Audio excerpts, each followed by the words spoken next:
বিয়েটাকে সহজ করা দরকার। আমাদের এই সমাজে আমরা জেনাকে সহজ করেছি, আমরা লিভ টুগেদারকে সহজ করেছি, আমরা গার্লফ্রেন্ড বয়ফ্রেন্ডকে আমরা সহজ করে দিয়েছি, এবং এত প্রকার আছে মানে ফ্রেন্ডের কোনো শেষ নেই, এগুলো সব সহজ হয়ে গেছে, বিয়েটা কঠিন হয়ে গেছে। নবীজি সাল্লাল্লাহু আলাইহি সাল্লাম বলেন যে আইসারুহা মাউনা, বিয়েটাকে সহজ করলে সমাজটা সুন্দর হবে।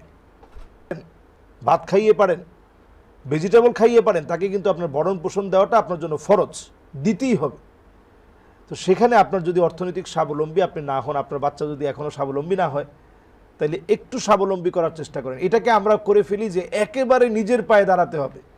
তো বাবা মার চোখে নিজের পায়ে দাঁড়ানোর অর্থ হচ্ছে সন্তান মাসে 2 লাখ 3 লাখ টাকা আয় করবে, এরপরে না নিজের পায়ে দাঁড়ালো।